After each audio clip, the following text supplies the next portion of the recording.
Consider supporting Archaeosoup on Patreon for as little as $1 per month. Link available in the video description. Thank you.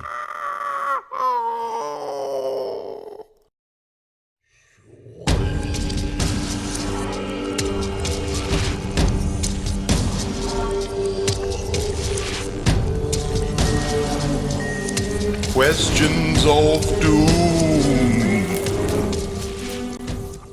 Hello and welcome back to another Questions of Doom.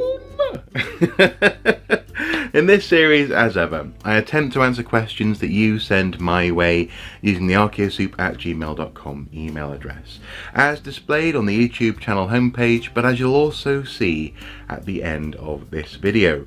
In answering these questions by video, it is my fond hope that the answer is not only useful to the person who's asked the question, but also anyone else out there who may be wondering the same thing or something similar. And today's question of doom comes from Simon, and Simon says something which actually I think lots of people are also thinking and consistently curious about when it comes to archaeology, and that is, what will future archaeologists think of our techniques today, but also actually in that sense there's an implicit question here about the ongoing development of archaeology as a profession and also as a field of study. Anyway, the question is as follows.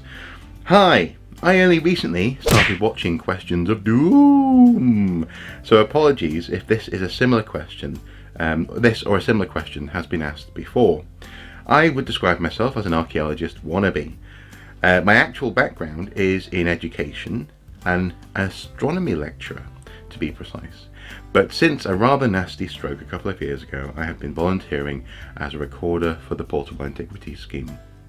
Good stuff. Working with the FLO at my local museum, the Finds Liaison Officer. This and the training provided has really ignited a passion for archaeology. I've lately been reading some of the work of Thomas Barrow Opener Bateman, having come across his tomb near Yulgrave. I think that's how it's pronounced. Sorry. I was tempted to dig in and shout, "Hey up, Tom, how do you like this, eh?" Yeah, that's a fair point, yeah. Yeah, how would we like to be excavated in the future? Actually, I imagine quite a few archaeologists wouldn't mind, in fact. They're often joking about burying themselves with curious artifacts to confuse future archaeologists. Anyway, Bateman remains one of my heroes, but many of his methods leave modern archaeologists shuddering in horror. However, Bateman himself decried the techniques of earlier generations of antiquarians, condemning them as mere trophy hunters. So, my question is, what will future archaeologists make of our methods today? Are there any current techniques or procedures that will have them shaking their heads and doing face palms? Or tutting, maybe. Tutting quite intensely. And, as a supplementary question, does archaeology have, by necessity, to be a destructive process? Will technology one day allow for totally non-intrusive investigations? Thanks, Simon. Now, I think you ask a very good question, and almost certainly a question that's on the mind of other people out there. And I have to say, first of all, a bit of an apology. You sent this question in August last year, and I'm only just getting around to answering it now, but better late than never. Surely that's got to be an archaeologist's motto in some capacity. I think inevitably, absolutely inevitably, almost everything, if not everything, by definition, that archaeologists do today will at some point be frowned upon or brought into question, whether it's methodology, theory, or even the application of some best intentions. Things like, for example, the storage or the sampling techniques of materials.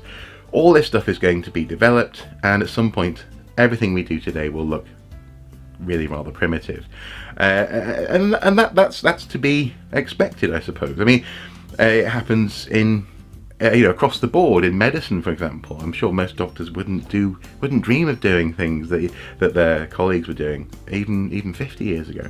So things, yes, will inevitably change, and without a doubt, archaeologists will look back with a little bit of horror and tutting at modern archaeological practice.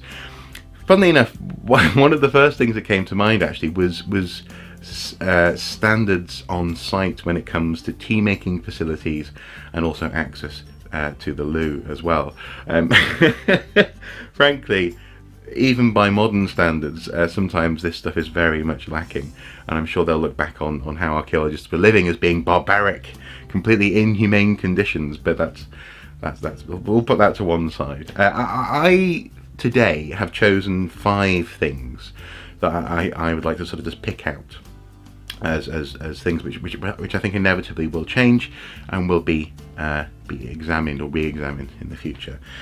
So number 1, and I'm going to tackle your follow-up question with this as well, is physical destruction of sites, i.e. excavations.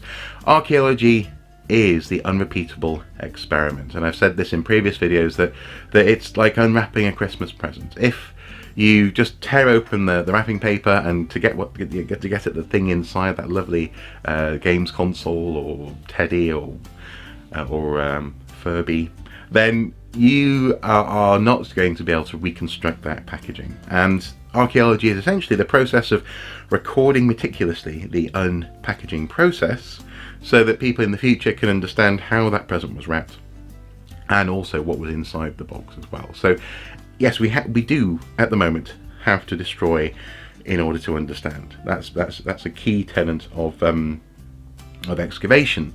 But I think this is the one that's almost certainly going to be antiquated at some point. In so much as I think already archaeologists feel that it's a crude technique.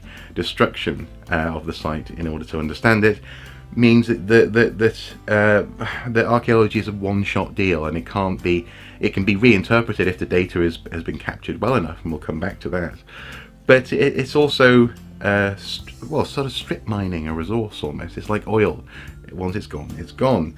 And so actually already there are increasing techniques and attempts to improve techniques of things like remote sensing. Geophysics is probably the most famous example, using electricity or detecting magnetic fields, this kind of thing, to see what's under the ground. But also increasingly we're getting better and more reliable access to things like LiDAR, which is sort of like a low-level downward pointing radar type system that can see through tree canopies and see, for example, the shapes of landscapes that's really hard to detect physically on the floor or on the ground. And as the resolution of these techniques improve, as we get better geophysics, better LiDAR, better core sampling as well, and also frankly the statistical analysis around this stuff improves, we'll get such a good picture of what's under the ground we may not have to excavate.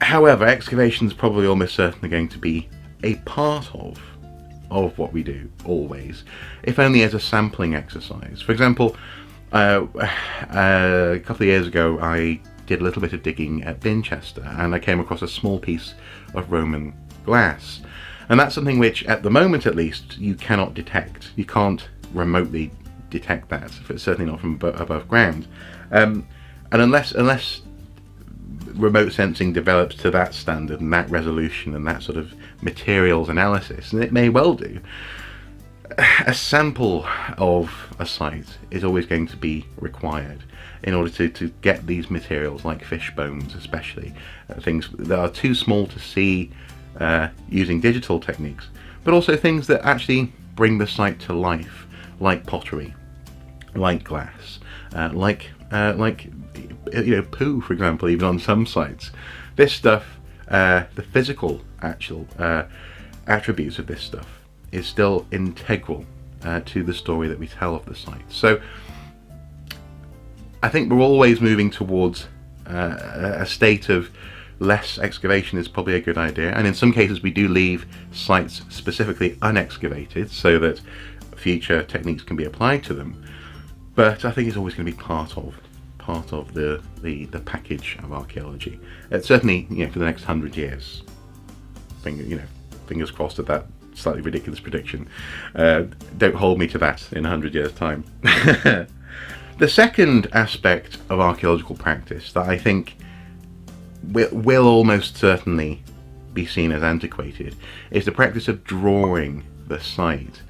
And the funny thing is that drawing, I think, will inevitably be in some respects replaced. And frankly, at the moment already, there are archaeologists out there who see drawing as such a subjective thing, an active interpretation as opposed to recording a site, that they disencourage it when it comes to their sites.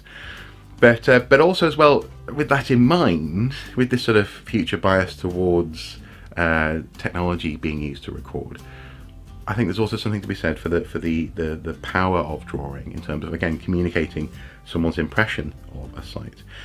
Probably the most useful way in which drawing will be replaced is in mapping and in recording like a grid layout, either whether that's a small context or actually a full site. Drawing has always been problematic. I remember years ago, actually, people were looking back at excavations done in the 80s in the south of England on certain sites and saying, well, this map doesn't feel true. It feels, again, like it's a drawing. It's someone's interpretation. And so unless you have a map maker making the map, then it is in fact a picture as opposed to a map. And so that's one of the grey areas, is where actually maybe we should leave things like map and plan drawing to people who are better at that than archaeologists, or archaeologists should routinely develop those skills themselves. However, a good drawing is still better than a bad photograph. I've seen lots of excavation reports from especially the mid to late 90s, early 2000s, where digital photography was coming in, and there was a big sort of discussion in archaeology amongst archaeologists. I wasn't an archaeologist at this point, but looking back, about whether or not actually film and digital could live side by side in terms of photography, and some people were desperate to rush to use digital because it has so many advantages. It's not going to be ruined if it's exposed to sunlight. You can take more photos on a small memory card, so on and so forth.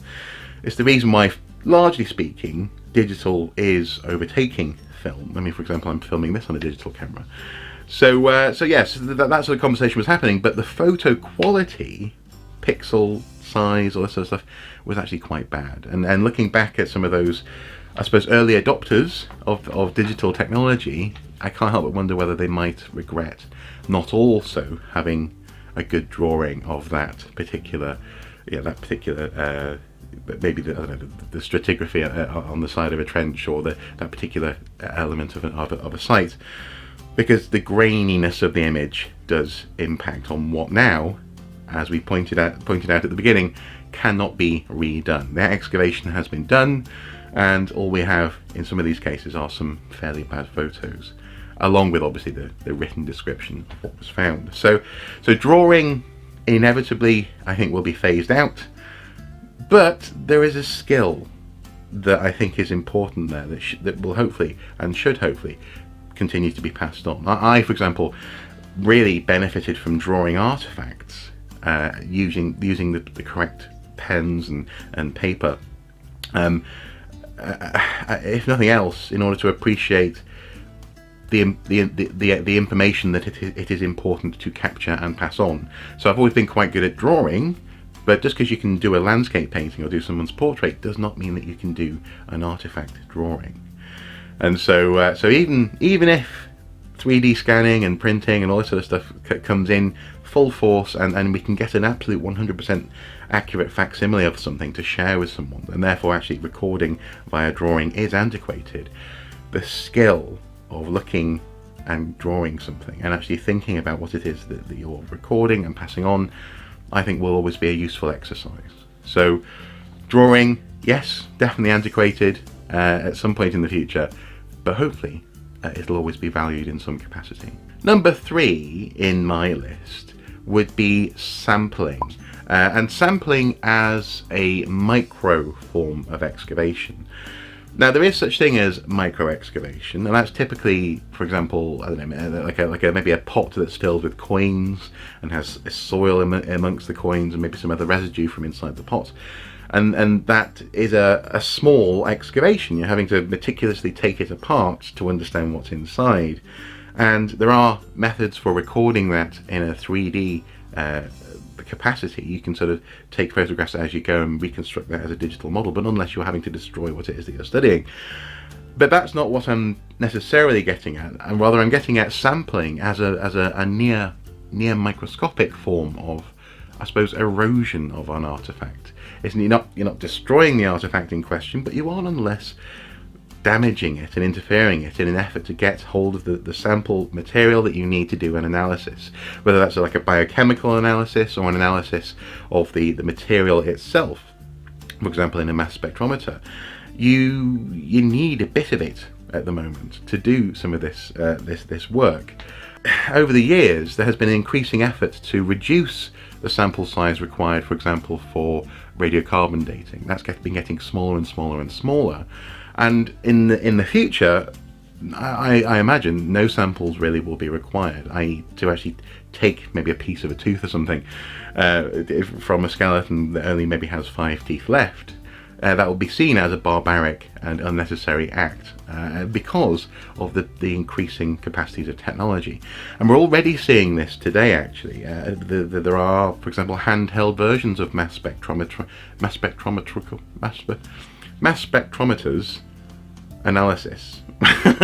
For example, in airports, you can use essentially a small gun type device to detect explosives. There's also a version of this that I do believe can be applied in archaeological contexts to give you a quick radiocarbon reading of maybe what a fire contains that helps you get a better sample. So that's a way of I suppose directing your sample taking using this sort of handheld machinery. But in the not too distant future, probably this stuff will be hyper accurate and much more affordable as well. That's an element here, because we're talking about miniaturization of fairly expensive technology. But nonetheless, I think sampling in the future will be seen as a thing of the past, and it'll be seen as a happily forgotten practice.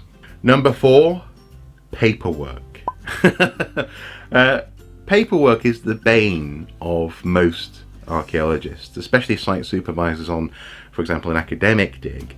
But even in the commercial realm, the requirements to handle large volumes of paper and keep track of that data in order to be able to eventually produce an interpretation, typically it's like a manual for maybe someone who's making decisions about whether or not to excavate on the site in a commercial capacity. But as an academic, maybe after the course of a dozen years or more, these sites can go on and on and on and have generations of people handling paperwork, doing paperwork with their variated handwriting, dropping mud and coffee on things, and maybe even losing sheets here and there. Paperwork can be very problematic, and if it's done well, it's a hassle. If it's done badly, actually it can compromise the whole process of an archaeological excavation. As I say, you cannot rewrap the box, and if you've got a key part of that excavation that's somehow been lost physically or through being damaged because it was a paper record that maybe someone lost, or it got blown away or something, then you're in trouble. But even now, this is becoming less and less of an issue. With the advent of tablet computing and also specific programs to help you tackle the data set that you're handling, actually this is becoming not only less of an issue in terms of the volume of paperwork, but also less of an issue in terms of the unwieldy nature of handling the database. At the beginning of this video, Inari is a company that's named on my sponsored by tab or plate, and that's actually a company that's produced a system that allows archaeologists to have data amassed on a huge scale, but also have all that data living together in the same realm. So actually you can have things which are cross-referenceable. You can perform checks and statistical analyses as you are going, using this sort of recording method as opposed to paper, that actually can directly influence your dig. So on the evening of a long day, you can see, okay, well, has this dolomite strata turned up in another part of the site? Quick check. Oh yes, okay, it's over there. So maybe these two things. Maybe there's been a cut between them. Well, we'll check that tomorrow. It makes decision-making processes much easier, but also actually highlights what your data is doing and saying much more immediately.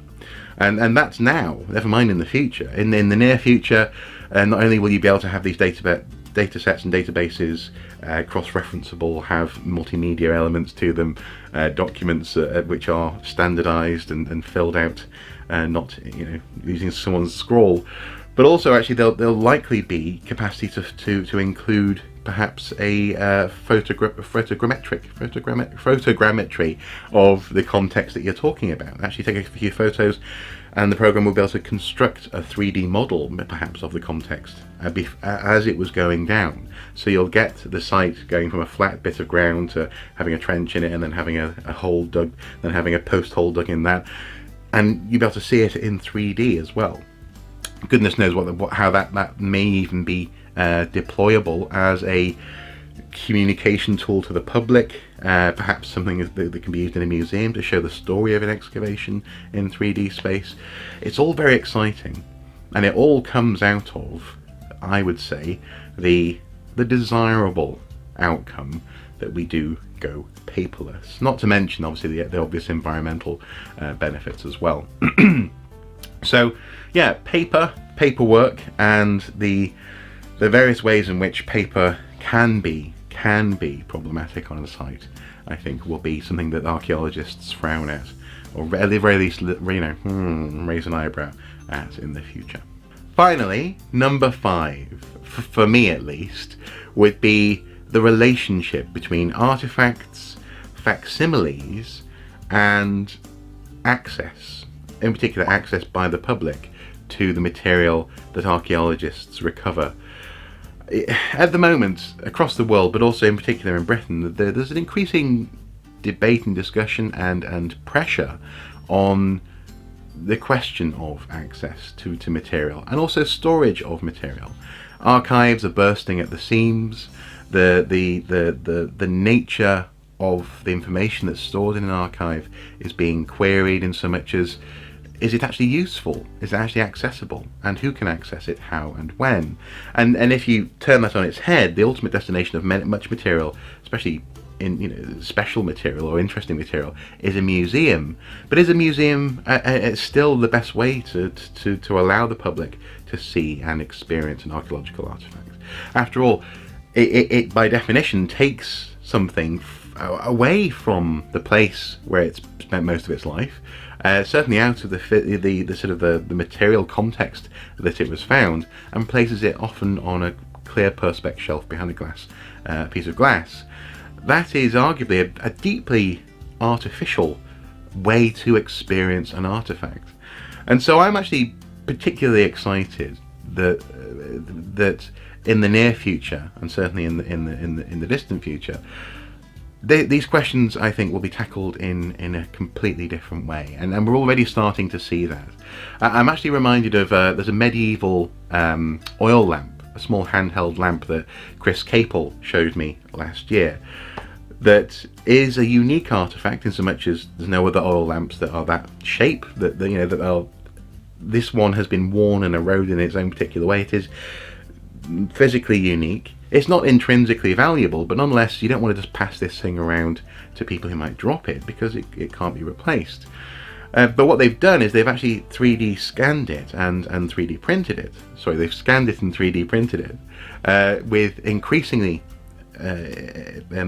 impressive resolution, so that you can get a sense of the weight and the heft and the size and even the colour of the artefact, and maybe in conjunction with the artefact on a shelf in a museum, or not, you're able to actually have a conversation about what it's like to hold that thing, what it's like to walk through the castle at night.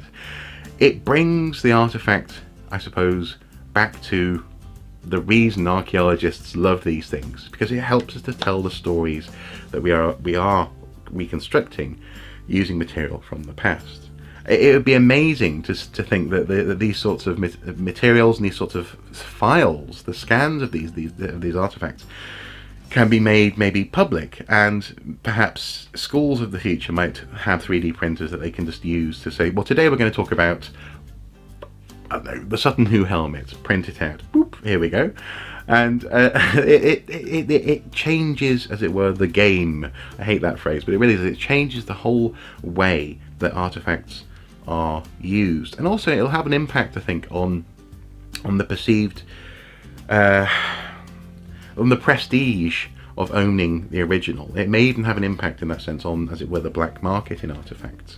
If actually artifacts are now, or increasingly are seen as the concept of the thing as you tell the story about it, as opposed to, this is the one thing, we must keep it safe, or have it in a private collection so no one else can see it, or put it on a museum shelf and surround it by lasers.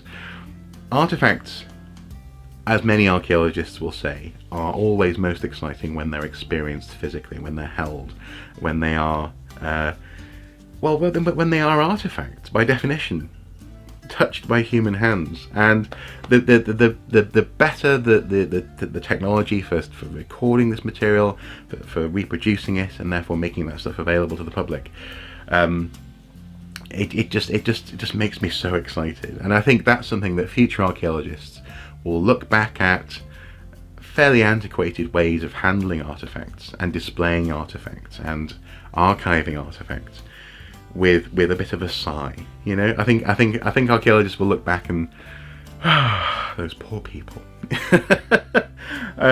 And so there we go. Those are the 5 things that I decided to pick out today that I think archaeologists in the future will inevitably think were quaint practices, shall we say. Let's be charitable. They were quaint practices, but nonetheless practices that are already changing now, and I think mostly for the better. So there we have it. Thank you so much to Simon for asking the question.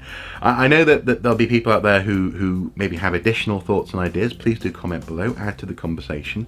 And also I know that there'll be archaeologists out there who think that some of this stuff, especially physical excavation, point number 1, is absolutely part of the fun of doing archaeology. Of course that's not going to go away. We love doing this, but antiquarians probably thought the same thing about their practices. You know, Schliemann absolutely totally loved excavating at Troy, even though he didn't really do the best job by our standards today, and therefore it affected the story that we can tell about the site. I think there's lots of healthy conversation around this, but inevitably I think we're all moving towards having less of an impact, a negative impact, on the material that we're studying, and having a more positive outcome in terms of the ways in which we can proliferate the story that we reconstruct as well. So yeah, it's been a real pleasure thinking about this. Again, thank you so much to Simon for the question. As ever guys, until next time, do take care. Bye bye.